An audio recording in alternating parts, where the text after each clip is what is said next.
going. So I'm gonna wait and see if you're able to get back on. I don't know, guys. Technology, man.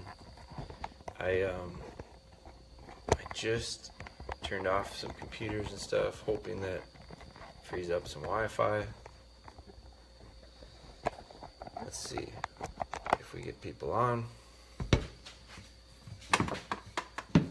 I deleted the last one out of frustration. So I'm going to see. It doesn't look like anyone's on yet. I'm going to wait until I get started.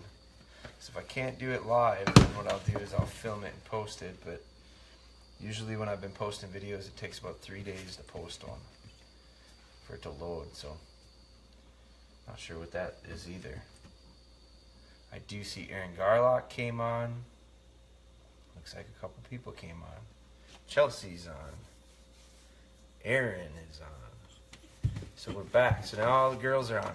Started on before all the guys were the ones. Now we've got the gals on. So we'll keep going. So I got one repetition in with Spry here. And it went really well. You weren't able to see it. So I stopped at that point and made some adjustments to computers inside. So I'm hoping I've got enough the ability to go live here without interruption. But so again, I kind of get moving, I kind of get talking, I get pretty upset, and all of a sudden my dog kind of feeds off of that. I don't think that's a coincidence. So I kind of got to get myself back. I like how she just took a nice little step back to loosen up her lead. When we started last time, I should probably start over because I deleted the last one. This is the 4th day of doing this. And so I think she's gotten excited now. She kind of knows what's coming. She likes it. She kind of enjoys it. It's the reason why I don't force fetch. Instead, I hold condition. Because there should be no negative associated with something that they love. They love to retrieve. Why would I want to rain on that parade? So by doing it this way, she gets excited. She's looking forward to it. We've done it now a couple days in a row, and I think she knows kind of the routine. So last night, one of the things that I talked about was we had a real nice session. See, that's antsy. We're not going to go when she's antsy like that. She's just going to have to settle in. So last night when we went 4, 5, 6 repetitions, and they were real good. And at the very end, I was taking my hand away, and I was real tempted to take my hand completely away and almost take a half step back. But my fear with it was that she'd done so well for the last 5 to 10 minutes. By me pushing it that far, that long into the session, she real easily might have spit it. She might have dropped that bumper. And I didn't want to end it negatively. I didn't want to end it with a correction, because then I would have wanted to go another repetition. And by the time I would have went another repetition to end it on a solid, I'd have been 7, 8 repetitions into the night, and it had been 15, 20 minutes into it. Way too long for her. So I mentioned last night that I'm going to start out with a little more risk with her. So I'll take my hand away. Remember, my positioning was getting her chin up, because if her chin's up, she can't spit it. She has to put her head down to spit. So I wanted her chin up, and I wanted to be able to bring my hand down and not have her follow it down. So she got that. By yesterday, she had that pretty well, to the point where I wasn't holding it, and she wasn't bracing on me. Instead, I was down, and I was getting quite a bit down. Now my battery's dying, but without her following me. So tonight what I wanted to do was do that a little sooner, a little earlier, and almost let her make a mistake early on in the session. Because by her, if she decides that she's going to spit this and I correct it, no, hold, and my timing is good, she'll learn from that. So she's got to make a mistake. I don't know if she truly understands what hold means, because she just holds real naturally. She's been holding very naturally since she was a little pup. I don't know if she truly understands that hold means don't spit it out, because she hasn't spit it out but one time. That very first session, she kind of spit it out maybe 2, 3 times, and she braced against it, and I really had to get it in there. Since then, she's taken it pretty willingly. So she may have to make a mistake. So my point is, in order for them to understand what I really want them to do, there's going to be times where they don't do it right. Those are the opportunities for them to learn. It doesn't take a lot. You don't have to be real hard on them. But when they make that mistake, if my timing is good, my tone doesn't have to be much, my force has to be very little, and I still get the response, because they're going to learn to avoid that going forward. So as soon as she spins around, get out of there. She takes a nice position and she loosens up on that little bit, that lead a little bit. Because I did talk about this too. I may, if she does real well tonight, I may go take her off the tether so she's not tethered up. Give her a little more freedom. Might ask her to move her feet a little bit at some point here soon. But antsiness like that, I'm not going to go. So when dogs want to go, we don't. When dogs are a little slow and a little sluggish, I move a little quicker. So we balance each other out.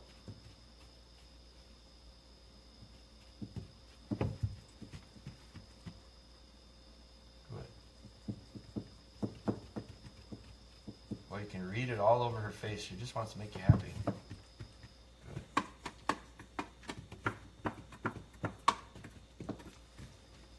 So she tightens that lead up. I don't go. Remember, she's a side sitter. She sits on the side of her hip when she's comfortable. There's a side sit, but she's facing the wrong way. Hold. Hold. Roll the gums up. Get them out of the way. Hold. Hold. Hold. Hold. I'm real vulnerable right now because if she spits it, I gotta get here quick. She spits it, hits the ground, and I fumble around it, then I missed it. Hold. Hold. Hold. She's actually lifting her head up. When I say hold, she's going back to that position. She's smart. Hold. Hold. Hold. Good. Hold.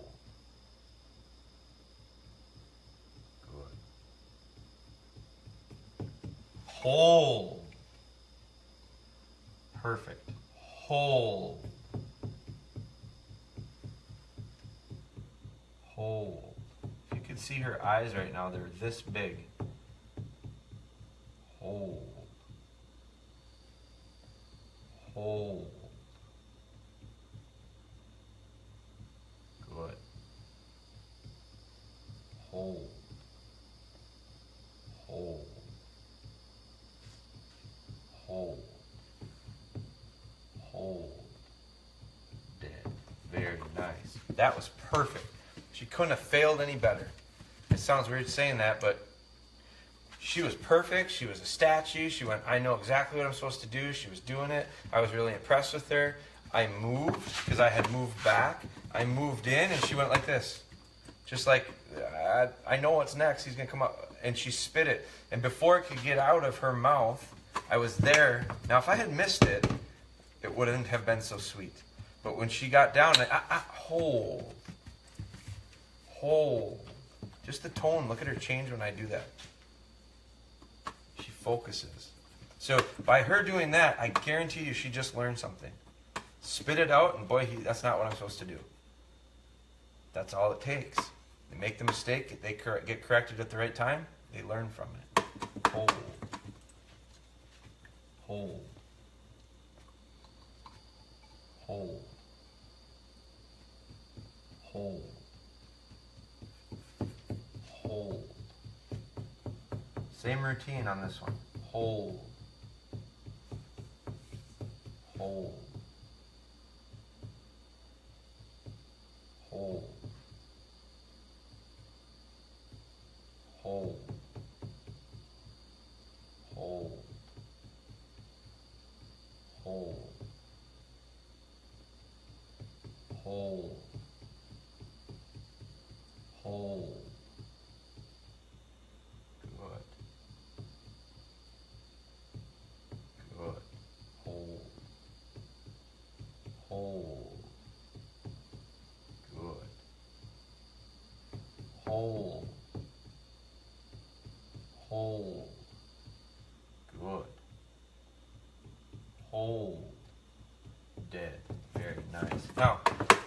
That one was really good, and what I liked about it was her eyes. When I said her eyes were this big, when I corrected her that last time, her eyes went like this, and she just stared, kind of like deer in the headlights. It told me that she went, oh, I screwed up. I don't know that she knew exactly what was wrong, but she knew she wasn't supposed to do what she just did. And because my timing was there, it was good. This time, she held it really well. I went in a couple times. I actually went for the chest a couple times to kind of tempt her. Are you going to spit? I'd have been there. But I was right here. Good, good, good. 2 hands I came in because I'm normally coming in with 2 hands and taking the bumper. So this time I came in with 2 hands and I touched her chin. Kind of testing her. Kind of testing her to say, do you understand what hold means, or are you just going through a routine because for a few days now you've kept it until I came up and then you spit it out? If that's the case, I need to fix it. So came up with 2 hands, moved a little bit, changed my pace a little bit. My cadence was different. So your cadence is important, your rhythm with your training. I talk about cadence and rhythm when I'm healing the dogs. My cadence when I don't have a phone, when I'm not filming, is usually pretty damn good. When I'm trying to film myself and we're on the move and we're doing heel work and we're doing retrieve and I'm trying to capture this and film it, our cadence is usually not very good. That phone gets in the way. So by having it over there, it helps me a lot.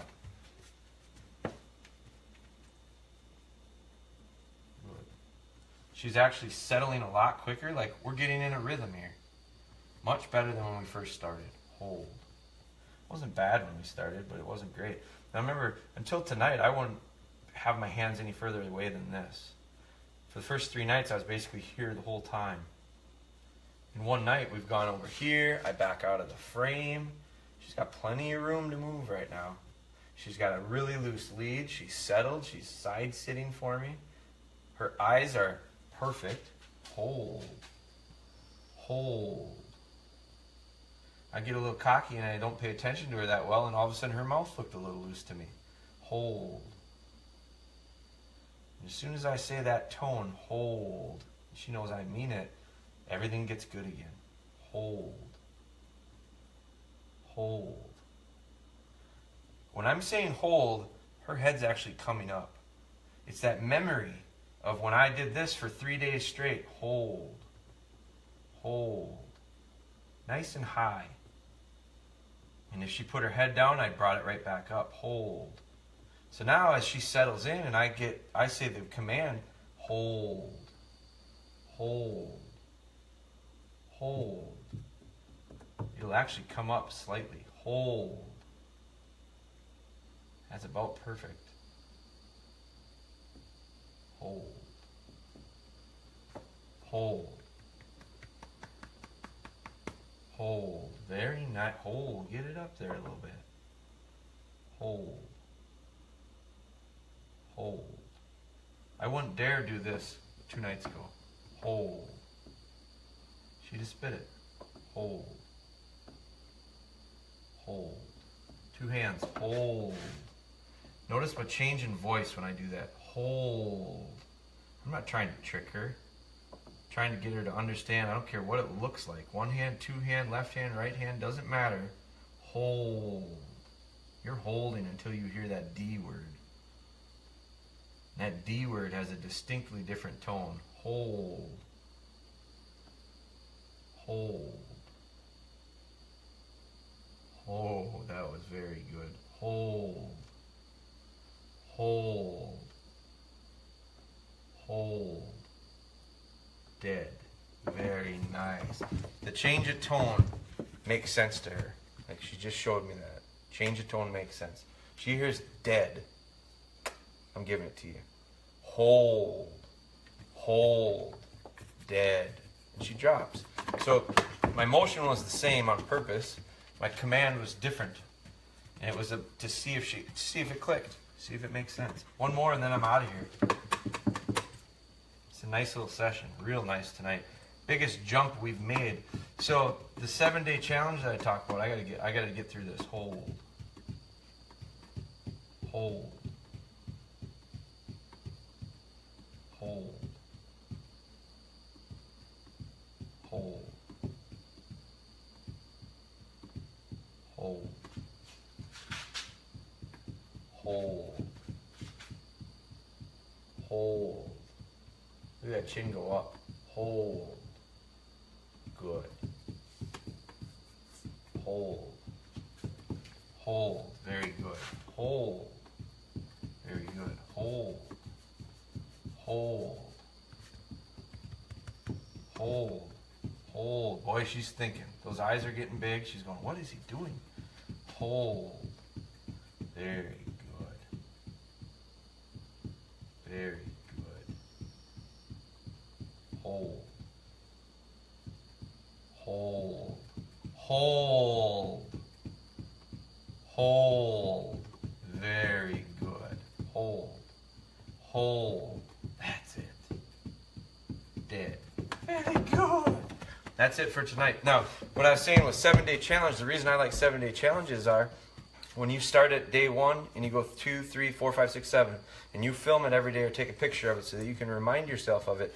By the time you get to day 7, I guarantee you it's better than day 1. And you can go back and look at it. It's very difficult to see differences day 1 to day 2, 2 to 3, 3 to 4, 4 to 5. Sometimes it's discouraging. But when you break it down into 7 days and you commit to 7 days of training on one specific thing, and you start in the beginning and you get to day 7, it's always better. Unless you're awful at training and no one's that bad. You'll always see success. But it's measurable that way. It's hard to measure from day to day. So day 1 to day 4 with this dog is black and white difference. Day 4 to day 8 will be black and white difference. She's progressing really quickly. Do not think your dog will do it the same pace as this dog. Because if you do, then you would have been in the same boat as me and not retrieving until the dog was almost 8 months old. Because that's how long it took for me to get her to retrieve. Guess what? We got there. So I don't care how long it takes. I don't care if this takes you 4 days or 14 days to get to this point. By the end, we'll all be at the same point. So it was a good, nice session. Do me a favor, guys. If you like these, please continue to share them. I enjoy doing them. I think it's one of these things where it's that accountability that I like about it. Again, late at a football game tonight would have been really easy for me to say, I'll get to it tomorrow. But when I start hold conditioning, I got to get through it. So we got to see it through. So I had a couple people join in late. Ethan Pippett joined in. Ethan, how are you, my friend? Irv was in. Zach was in. Jeff Williams, Nick Gilbert. I'm going to go through quick here. Jeff Williams got in. Jeff, how are you doing? We've had lots of messaging. Jeff's been offering a lot of suggestions too, and I appreciate that because I think there's a million ways to train dogs, guys. Andrew Wasson is in. Doug got in. Cole, how is our neighbor Cole doing? Zach Wright, Rocky's in. Ready for Nola to be at this point. Her head is constantly trying to be on a swivel. So we've talked about that, Rocky. I just don't go. I don't go until they're steady. I don't go until and because I've got nice focus with her eyes, and part of it is because prior to doing this, we've got a pretty strong connection. We've worked on this. We've worked on a lot of things to lay the groundwork for this to go easy. I knew this was going to go easy. The reason I knew it was going to go easy is because we've built a foundation of delivery. And my dog's this little dog hasn't been retrieving very long, but when she has retrieved, her delivery has been phenomenal. So it makes these really easy. Chris Hines, we are a late night live here. If anyone else has any questions, fire away now. I like them when they're interactive. We need to get you a cell tower. Yes, you do, Dan. We do need that. Hey again from Mississippi Shed Hunting. Edward is back in. Steve, our friend from the North Country, joined in with us tonight. Great group tonight, guys. Especially for as late as it was. Any other questions? Amanda got in. Mike got in. Mike, we've had you 2 nights in a row now. Appreciate you not giving up after the internet woes. Yeah, the phone just about made it to the pond, but we'll get through it. Eased to see your mistakes on video. It is easy to, I think you're saying easy to see your mistakes. It is. It's just damn hard to focus and get concentrate when we're trying to film it. Spencer asked, how old is she? She's, birthday was December 10th. So I think she's coming up on 9 months. And again, if you want to watch live with the Spry stuff, you want to see it from the very beginning, we recorded it all. So this is number 98. We're going to get through hold conditioning, and once we get through hold conditioning, we'll get back to the fun stuff. And I hadn't shown you that much of the fun stuff that we had gotten to, but we had about 4 or 5 really nice weeks of retrieving before we went into this hold. So we'll come out of it, and we'll be ready to roll. I showed yesterday, this isn't all I'm doing with her. I worked on steadiness. I didn't do jack today because I just was completely consumed with other stuff. So, but what I'm going to also work with her through this hold process is steadiness, because I gave up some steadiness when I got the retrieve out of her.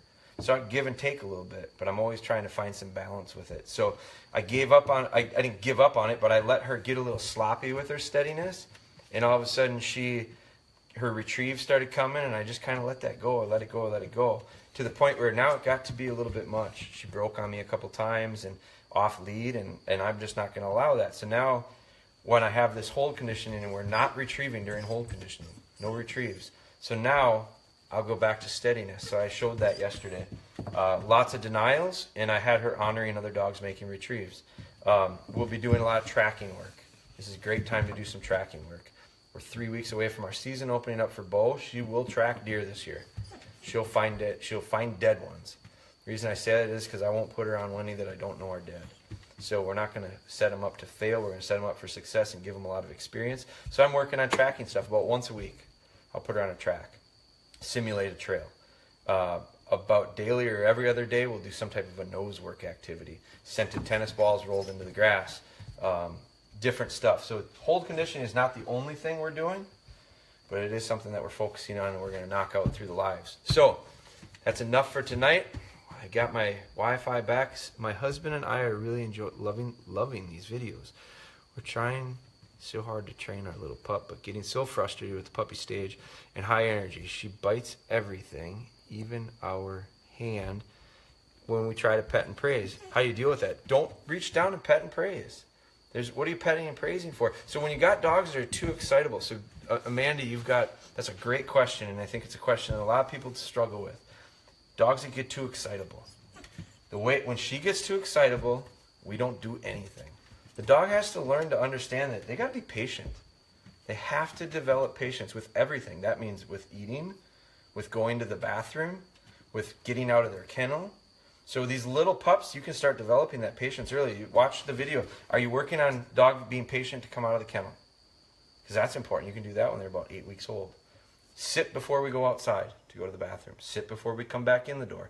I go through first. Leader always leads. So all those things teach dogs to be patient. If they're so excitable that they're nipping and biting at your hands, it's partially because they don't respect you that much. My dogs don't nip at me because they know I'm the boss. They're not going to test me. So it's establishing that in a lot of different ways prior to trying to stop their nipping. That's the micro problem. You've got a macro problem that you need to fix first.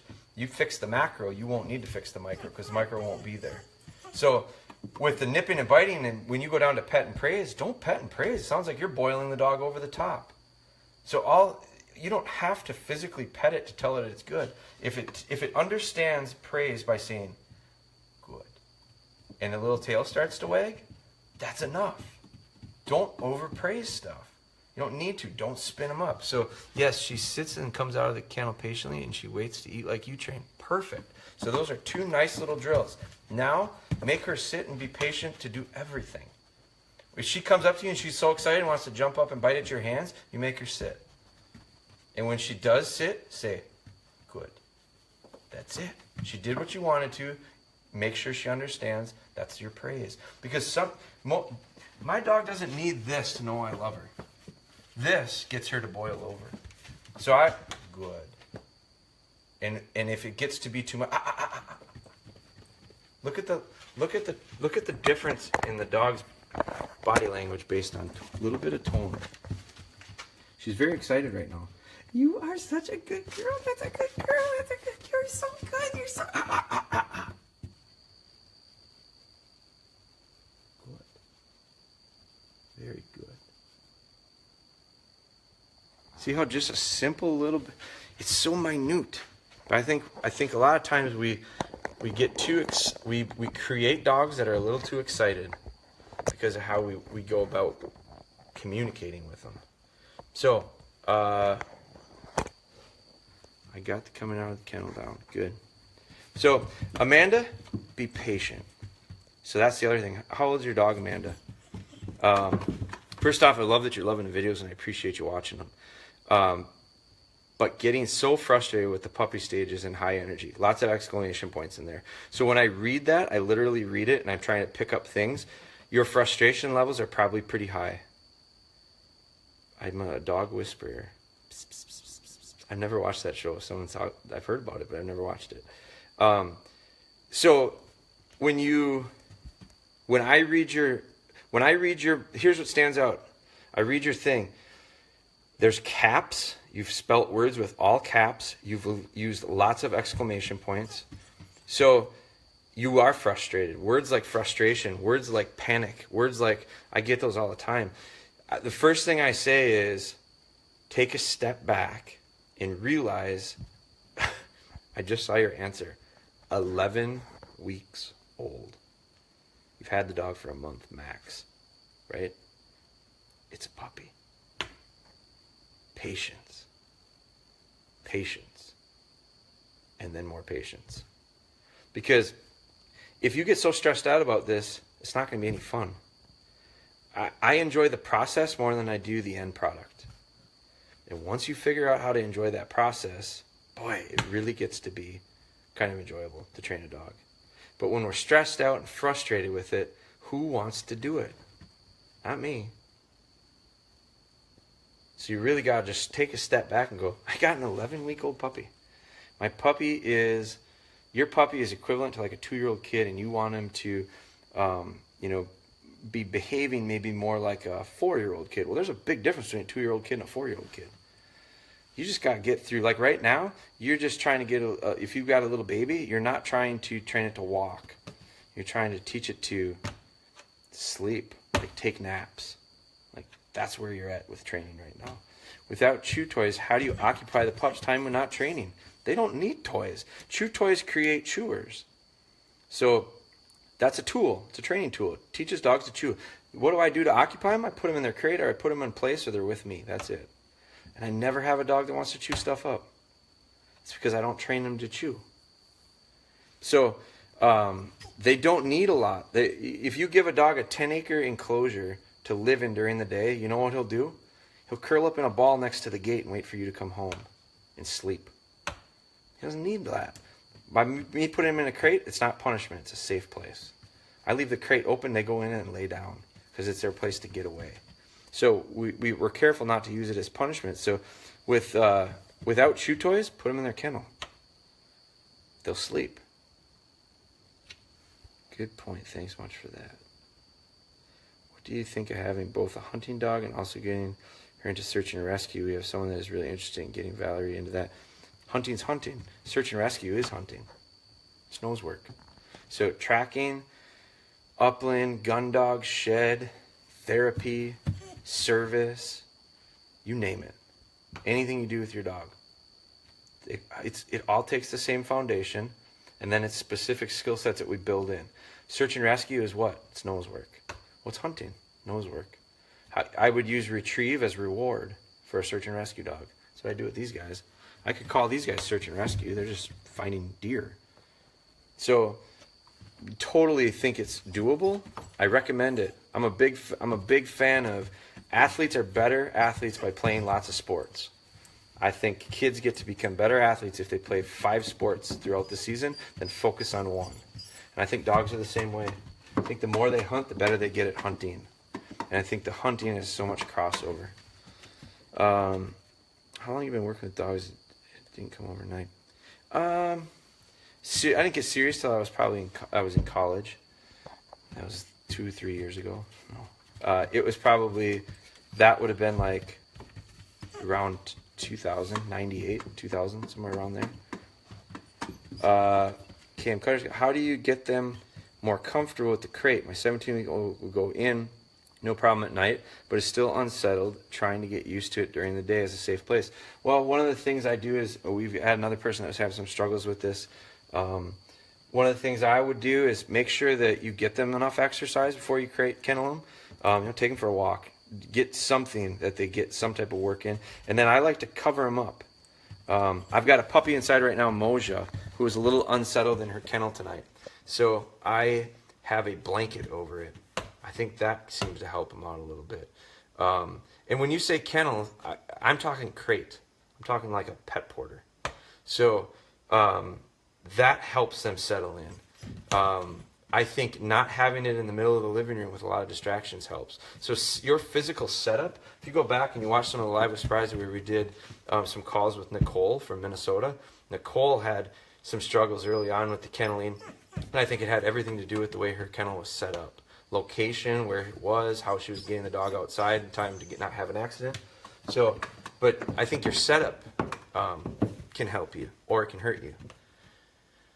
All right. Let's see, what's a kennel crate? Or okay, never mind.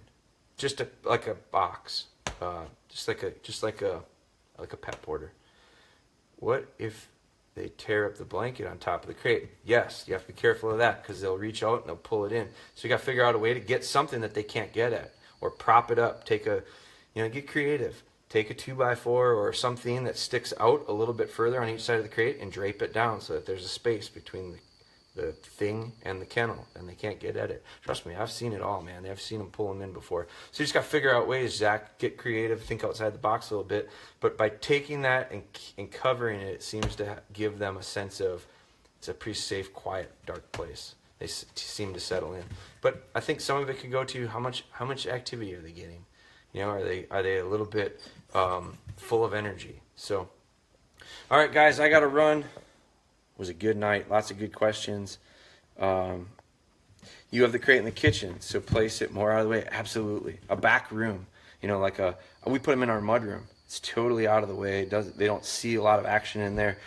We do laundry and stuff, but that's a nice kind of their room. It's away from our mainstream areas of travel. So, all right, Brad Welch got in late. Brad, you're going to have to push rewind and watch it. You guys have a great night. Day 4 is in the books, number 98. We're closing in on 100. So have a great night, and we'll talk to you guys tomorrow.